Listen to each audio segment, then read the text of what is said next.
Төв аймгийн нутаг дэвсгэрт байрлах Хүннүү хотын нутаг дэвсгэртээр ирээд байна.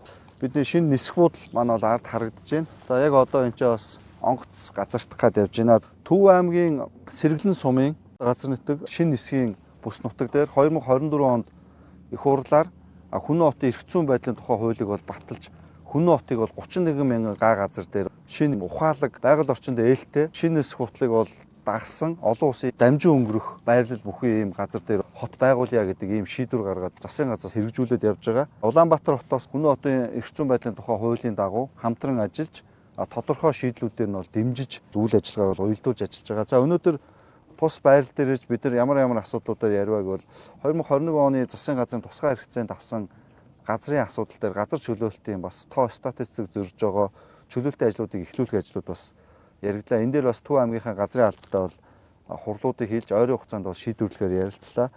За хоёрдугаар асуудал нь бол Хүннүү хотын бүтээн байгуулалтыг бид нар Улаанбаатар хотын сүүлийн 40 жилийн алдаанаас суралцаад эхлээд дид үтцүүдийг хийх хэрэгтэй байна гэсний үднээс бол дид үтцийн ажлуудыг бол хийгдэж байгаа. Энэ ажлуудаас танилцуулж явж байна. Одоогоор 183 тэрбум төгрөгийг улсын төсвөөс бол төвлөрүүлээд ажлыг бол гүйцэтгэж байгаа юм байна. 6 суур дид үтцүүд, цахилгаан, дулаан, үрийн хамгаалалт, ус хангамж, бохир усны ариутгах байгууламж болон мэдээлэл тохионы холбооны ажлууд дээр бол ажлууд 10-аас 86%-ийн гүйцэтгэлтэй өнөөдөр бол гүйцэтгдэж явж байна.